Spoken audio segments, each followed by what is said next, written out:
కాంగ్రెసు ఉనికి లేకుండా చేయాలని బీఆర్ చేసిన కారణంగా బీజేపీ బలపడింది. ఇవాళ మీరు బీఆర్ఎస్ లేకుండా చేస్తే గనక మీకు గట్టి పోటీదారు బీజేపీ అవుతుంది. లేదా మరొక ప్రాంతీయ పార్టీ కూడా రావచ్చు. అప్పుడు కాంగ్రెస్ కూడా ఇబ్బందులు పడుతుంది. పెద్ద బేసిజాలకేం పోనక్కర్లేదు. నెక్స్ట్ టార్గెట్ మాకేందంటే దేశంలో బీజేపీ అయితే రాష్ట్రంలో కూడా బీజేపీ అవుతున్నది. ఎందుకంటే మొన్న వాళ్ళు చచ్చి బీజేపీని బతికించాల్సిన అవసరం లేకుండే. ఎంపీ ఎలక్షన్స్లో 39 సీట్లు ఎమ్మెల్యేగా వచ్చి 0 సీట్లు ఎంపీలు రావడం ఏంటి? అది ఎందుకు జరిగిందని ఎవరెందుకు ఆలోచిస్తలేరు? 0 8 సీట్లు వచ్చినోడు 8 ఎంపీలు వస్తాయి. 8 ఎమ్మెల్యేలు వస్తే 8 లోక్సభ వచ్చినాయి. మరి ఇక్కడ 39 ఎమ్మెల్యేలు వచ్చినోనికి 39 రాకపోయినా పక్కన పెట్టి కానీ 3 అన్న రావా, 2 అన్న రావా, 1 అన్న రాదా? ఈడ మ్యాచ్ ఫిక్సింగ్ కనబడతలేదా? కాబట్టి వాళ్ళు చేసిన అకృత్యాల కోసం బలి చేసుకుంటున్నారని అనిపిస్తుంది. అది పిటిఎస్ట్ మూమెంట్. బీఆర్ఎస్ను పూర్తి నష్టం చేయాలని కాదు. వాళ్ళకు కూడా ఇంతకుముందు కేసీఆర్ గారు అంటుండే ఏం ఎత్తుకోవాలనో తెలియదు వాళ్ళకని. ఇప్పుడు ఏం ఎత్తుకోవాలనో వాళ్ళకి అర్థం కావట్లేదు. ఇంత రాజకీయ స్పష్టత ఉంది. బోటాబోటీ మెజారిటీ కాంగ్రెస్కి ఇచ్చిండ్రు, బలమైన విపక్షంగా మీకు ఇచ్చిండ్రు. 2 పార్టీలు ఎంఐఎం బీజేపీ లాంటి మత రాజకీయాలు చేసే 2 పార్టీలకు చెరిసగం ఇచ్చిండ్రు, 7-8 ఇచ్చిండ్రు. కానీ ఇప్పుడు నష్టపోతున్న బీజేపీ రాజకీయాలు చేసుకొని బలపడ్డది. ఎంఐఎం తను రీస్టోర్ అయింది. నష్టపోయింది బీఆర్ఎస్ఏ.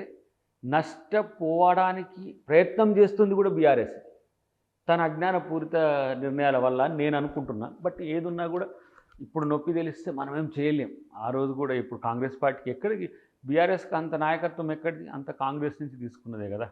క్షేత్రస్థాయి నుంచి కూడా వచ్చిన వాళ్ళు ఇప్పుడు పాతోళ్ళు ఏమంటారు, వచ్చి అమ్మ మళ్ళీ సొంత వీటికి వచ్చినట్టుందా అంటారు. మరి బీఆర్ఎస్లో పనిచేసిన వాళ్ళకి ఎవరికి ఆయన పెద్ద అవకాశాలు ఇవ్వాలి, వాళ్ళ ఫ్యామిలీకి తప్ప ఎవరికి కూడా. అసలు వాళ్ళు ప్రాణాలకు తెగించి పోరాడిన వాళ్ళను పార్టీలకు వెళ్ళి బయటికి వెళ్ళి కొట్టిన సంఘటన ఉన్నది. చాలామందిని చెప్పొచ్చు అట్లా, మీకు తెలిసి నాకు తెలిసిన వాళ్ళని. చివరికి నేను చెప్పేది కూడా ఏంది, తాళును తీసుకొస్తే ఒడ్లు కావు. నాయకులను తయారు చేసుకోవాలి పార్టీలు. పక్క పార్టీల నుంచి వచ్చిన వాళ్ళంటే ఇప్పుడు మా పార్టీలంతా మళ్ళీ మా పార్టీకి వచ్చి నాదే ఈ పార్టీ అంటారు మాకంటే ముందే. కానీ ఇక్కడ చంద్రబాబు నాయుడు వస్తూ ఉన్నది బీఆర్ఎస్ను లేకుండా చేయడమే చంద్రబాబు నాయుడు వ్యూహం. ఆ వ్యూహాన్ని ఇక్కడ అమలు చేస్తున్నాడు. ఇప్పుడు జగన్ వస్తే ఏమందరూ ఒకసారి ఆలోచించు.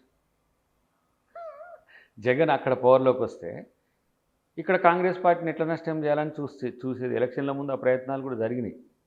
అది ముఖ్యమంత్రి గారు కూడా అప్పుడు పీసీసీ ప్రెసిడెంట్ కూడా కామెంట్ చేసి అయినాక కూడా చేసింది.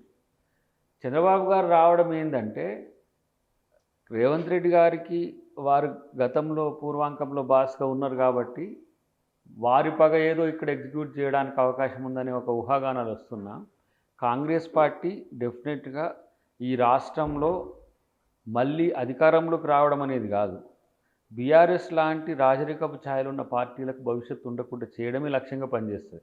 ఇప్పుడు మరి అట్లా అనుకుంటే టీడీపీ వస్తున్నది, బీజేపీతో కలిసి పవన్ కళ్యాణ్ తర్వాత ఇంకెవరో పార్టీ ఉంది కదా, వాళ్ళు కలిసి ఒక వేదిక ఆంధ్రప్రదేశ్ మాదిరిగా చేసి ఇక్కడ మళ్ళీ మమ్మల్ని వ్యతిరేకంగా కూటమి రావాలని చూస్తున్నట్టుగా అట్లా కూడా వార్తలు వస్తున్నాయి. మరి దానికి ఏం చెప్దాం? సో కూటమి ఒక వ్యూహాత్మకంగా వచ్చి ఇక్కడ బీఆర్ఎస్ లేకుండా చేసి కూటమి పేరుతో ఎన్నికల పోటీ చేస్తే కనుక కూటమి వర్సెస్ కాంగ్రెస్ అవుతుంది. కూటమిలో బీఆర్ఎస్ ఉండదని ఎందుకు అనుకుంటున్నారు? ఇంకా మొత్తం కాంగ్రెస్ పార్టీలో చేరికలు అయిన తర్వాత కూటమి ఇంకా ఏముంటుంది? ఇప్పుడు కూటమిలో బీఆర్ఎస్ ఏంటంటే సందిగ్ధ అవస్థ. ఇప్పుడు వాళ్ళు ప్రయత్నాలు చేస్తున్నారు పొత్తా విలీనమా అనే ఆలోచనతో ఉన్నారు. ఇక ఏం లేదని బండి సంజయ్ మాట్లాడాడు కదా, పొత్తు లేదు విలీనం లేదు. బండి సంజయ్ గారు ఈ స్థాయిలో జాతీయ స్థాయిలో వాళ్ళ అవగాహనలు వేరు కదా. సో ఇప్పుడు కమ్యూనిస్టులతో పొత్తు లేదనేది ఇక్కడ మా నాయకులం అంటాం, కానీ ఇండియా కూటమిలో కమ్యూనిస్టులు పొత్తే కదా మొత్తం. సో అది ఇప్పుడు సిపిఐ ఉండొచ్చు కాకపోతే సిపిఎం లేదు కదా. సో విధానాల పరంగా అంచెలంచెలుగా ఉండే వ్యవస్థలో ఎవరు ఎప్పుడు ఎందుకు కలుస్తారనే విషయంలో నాకు బీఆర్ఎస్ మాతో లేదు, మా ఎరీనాలో లేదు. సో బీజేపీతో ఉంటుంది. కాబట్టి ఉంటారా చస్తారా అనేది వాళ్ళ మీద ఆధారపడి ఉంటుంది.